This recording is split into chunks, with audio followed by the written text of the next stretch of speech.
Sekarang tren, apa boleh uang zakat diberikan masjid? Kalau jawab, menurut Imam Qofal sabilillah itu artinya bisa masjid, bisa bisa masjid.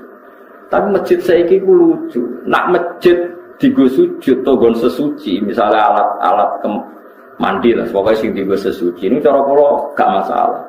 Kadang masjid itu ning desa sing Jumatan arang-arang menarane wae ngentekno dhuwit 200 juta. Pak Gerin entek 200 juta. Lho kamar mandi sing kira-kira entek 50 juta iku cek nganggo sandal. Tutupe keran wadang coblok. Kalau menurut saya masjid itu satu paket dengan toha mergo syarat saya salat itu nak sucine sah. Mulane ning gone masjid itu Allah nyifati fihi rijalu yuhibbuna ayyatatoh. Masjid yang baik itu siapa? Masjid yang di dalamnya itu banyak orang-orang yang sesuci. Saya kira paket sesuci itu melibatkan air. Kalau airnya baik, alat sesuci baik, berarti masjid itu baik. Nah, saya kira kayak masjid menarane larang, pagere larang, lampune wis sangka granit wae, sangka macam-macam. Tapi alat sesuci nih, itu ora oleh. Jadi nggak bisa, masjid sekarang sudah selera kayak pagar, kayak batu granit, tinggu keramik macam-macam. Nah, sing motor yang pokok tempat sujud sama alat sesuci, tapi kan gak masalah pakai zakat. Tapi nak sing ora motor yang tidak menisa itu masalah. Nah, itu kalau ulama tahu bedanya. Ora usah mikir macam-macam. Sana gini paham macam-macam. Dua paham ini menjadi kelompok besar. Yang satu disebut ahli sunnah yang takwil, yang satu disebut ahli sunnah yang tafwid. Takwil itu semua sifat Allah yang ada di Al-Quran ditakwil, dianalisis supaya Allah itu tetap mukhalafatul lewatis, bahwa Allah itu beda dengan Tapi kalau menurut paham Ahmad bin Hanbal yang diikuti Ibnu Taimiyah, kemudian jadi tren ulama Wahabi, itu ditafwid. Ya ditafwid itu misalnya ya dua fawqa aydihim, utai tangannya Allah sandure tangannya wong akeh. Berarti Allah di tangan, ya tapi ra koyo tangan nemes ngono terus pokoknya. Karena ayat seperti itu tuh saking banyaknya, saking nopo? Banyak. Ya sudah seperti itu. Tapi kita yakin nak tangannya Allah ora koyo tangan. Mergo tangan wis dadi bahasa dari Imam Syafi'i. Tangan wis dadi bahasa. Dadi ora kudu tangan yang bentuk fisik sing mbok mangan iku mboten. Misalnya tangan-tangan raja, manane ya kekuasaan raja. Misalnya lempar batu sembunyi tangan. Mau tangan bisa disembunyikan ning ndi. Pokoke wong ora tanggung jawab jenenge lempar batu sembunyi. Mun nek dadi bahasa iku ora ono maknane. Ya, makanya teorinya Imam Syafi'i itu sederhana. Sesuatu yang sudah menjadi bahasa itu ora perlu ana maknane, pokoke ngono. Pokoke ngono. Wis pokoke ngono. Ya pokoke. Kalau beri beberapa contoh.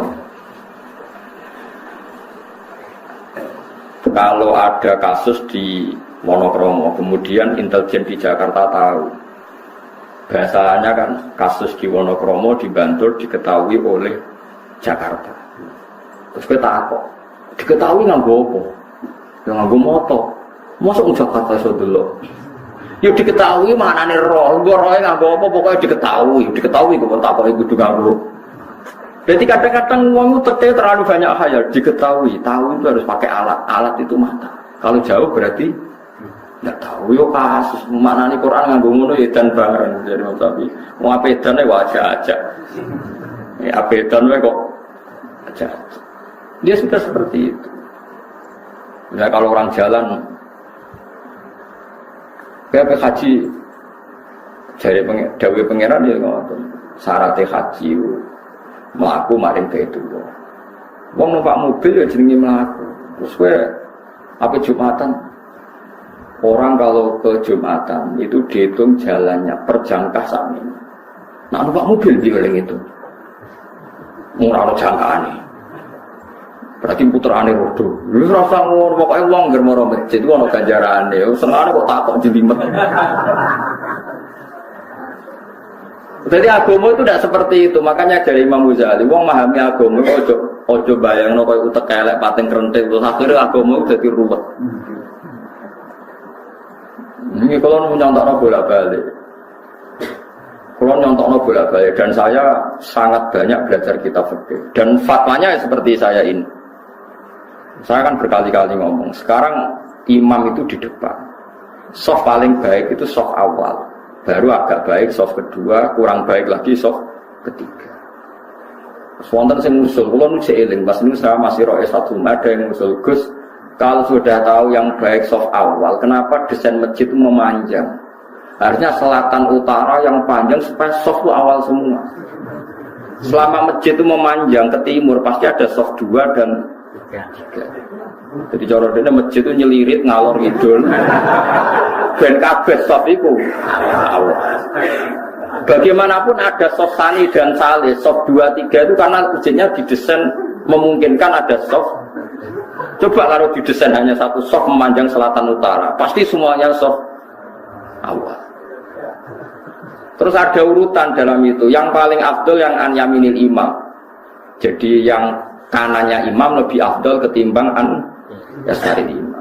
Berarti imam itu kondakok pol kidul.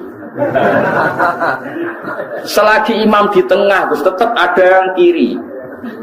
Ngapain Abdul Kabeh imamnya dakok pol kidul. Biar semuanya an yaminil imam. Semuanya sisi.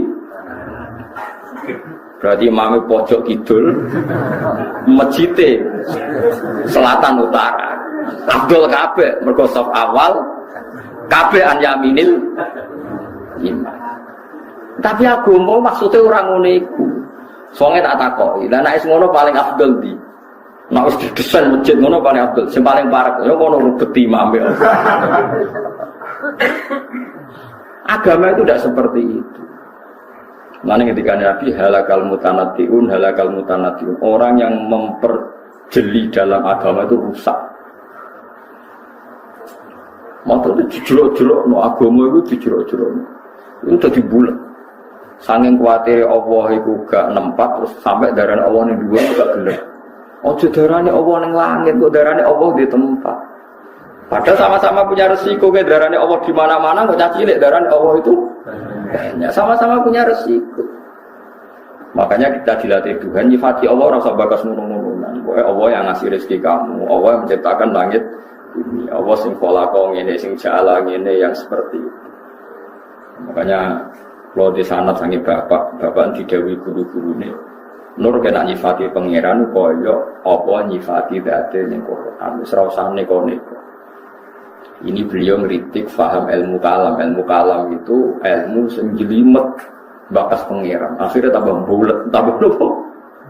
Karena ngedari Allah nempat di atas. Akhirnya mau darani Allah di atas. Mereka menghindari kesannya Allah butuh tempat. Akhirnya terus Allah tidak butuh tempat. Allah enggak di tempat. Lah lalu di mana? Ya enggak di mana-mana. Ya di mana-mana. Bingung kabeh kan cilik kan sing ngaji tauhid kan. Nah, melantau kita cilik semuanya. Ya jenenge Allah semaringi gawe langit bumi. Aja permen, kok permene ra entuk permen cilik-cilik. Mergo nek gawe langit bumi, guru TK kan iso ngekeki permen. Tapi nek nyifati Allah sing gawe langit bumi, apa guru TK bisa bikin langit dan bumi? Kan ra iso. Lah ya mau nak guru TK gerwani kan. Ayo minta sama bu guru terus dikasih permen. Berarti yang ada bu guru apa Allah? Yang ada bu guru. Nyatanya Allah tidak bisa kasih permen. Mulane contohnya aja permen. Allah sing gawe langit ya bumi. Nah bu guru TK itu Allah berarti iso gawe langit. Jadi rasa bakas apa? Permen. Bahaya itu. Ya apa? Bahaya. Dieling-eling itu terus kula suwun sangat mengenalkan diri sendiri itu baik. Ya, jadi niru ada di pangeran teng Quran itu mengenalkan zatnya Allah sendiri. Itu ada yang mengenalkan secara hakikat, ada yang mengenalkan secara tanasulat. Tanasulat apa mengistilahkan dirinya intan suruha yang sukun. Jom kena gelem nulungi aku, Allah kowe tak tulungi. Kan aneh, wong Allah zat yang tidak butuh kok mengistilahkan dirinya kamu menolong Allah. Mangdalladzi kuriduha kamu ngutangi. Nah, ini tidak apa-apa, misalnya Ana kiai diutang sithik-sithik ya ora apa-apa. Penting aja akeh-akeh, penting aja nglangkai asete. Nek asete 10 juta ya utange. Piro Mas pantes e? 2 juta. Piro? 2 juta apa 1 juta 100. Berarti susuk to. Nggak ada cara fikih sementing utang itu nggak ngelebihi asetnya, itu yang jelas boleh. Asal jangan sing percaya oleh Allah, naran sing percaya kan ya rantuk. Kira rasa khawatir, Gus Pak kok ngolehno utang. Lha udah oleh Allah, naran sing percaya tetep ora kasil, jadi ora usah khawatir. Masih udah olehno, naran sing ora percaya kan terus. Karena tadi ya, kulon bolak-balik ngaji ngeten ben wong rasa suci. Nabi itu begitu antinya sama utang, tapi cara lahir Nabi itu ketika kabundut itu punya tanggungan dengan Yahudi, meskipun dikai jaminan baju napa. Ya sudah seperti itu. Nabi yang ngendikan syaratnya imam sing iso maca Fatihah ngene-ngene, tapi itu standar ideal ya ummul qaum aqra'uhum li kitabillah. Fa in kanu fil qira'ati sawa'an fa afqahuhum. Imam sing macane Quran paling bener. Nah, padha Qur'ane padha bener yang paling alim fikih. Itu Nabi ngendikan dengan standar ideal, tapi Nabi nate ngendikan sallu khalfa man qala la ilaha illallah. Ke makmum sapa wae sementing imame nglafadzno la ilaha illallah. Jadi ana standar ideal, ana standar sosial.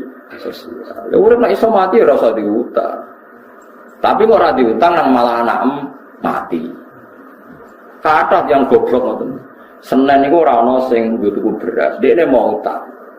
Mergo utang tabungane beras. Lah akhirnya anake dina Senin ramangan gara-gara bapake wedi. Iki goblok ta zuhud. Sama tak takok, iku goblok apa zuhud? Goblok.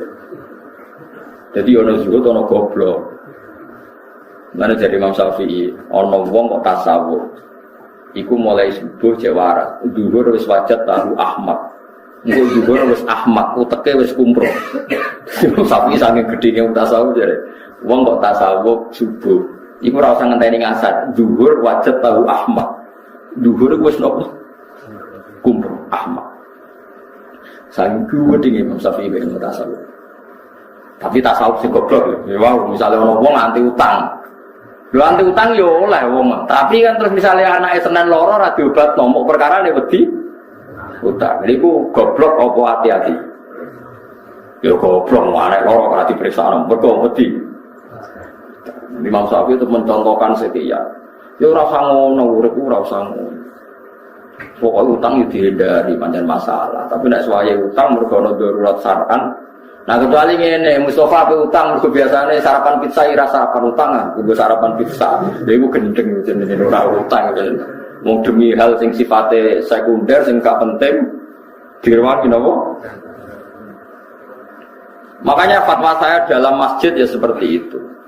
Sekarang tren, apa boleh uang zakat diberikan masjid? Kalau jawab, menurut Imam Qofal sabilillah itu artinya bisa masjid, bisa ya bisa masjid. Tapi masjid saiki ku lucu. Nak masjid digo sujud atau gon sesuci, misalnya alat-alat mandi lah, pokoknya sing digo sesuci. Ini cara kula gak masalah.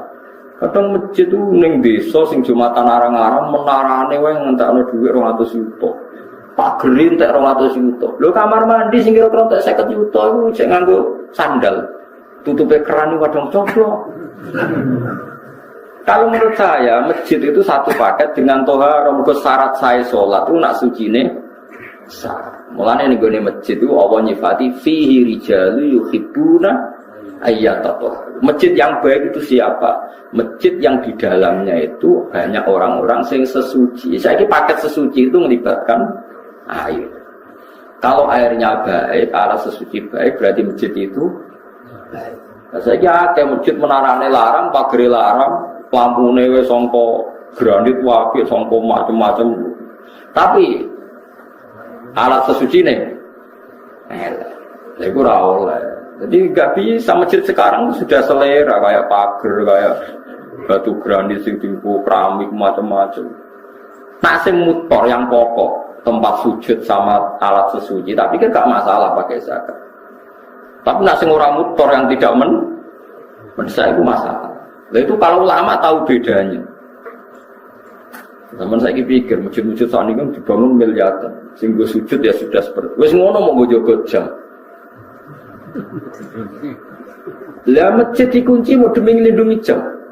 Masjid 2 miliar nglindungi jam sing regane mau 1 juta. Berarti dikunci demi nglindungi apa? Jam. Mengenai dalam masjid pelindung jam, mereka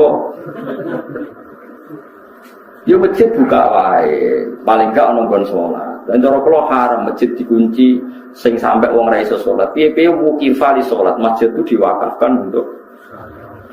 Jadi kalau ruang dalam itu dikunci, tetap gerbang itu harus dibuka supaya dengan orang salat itu bisa.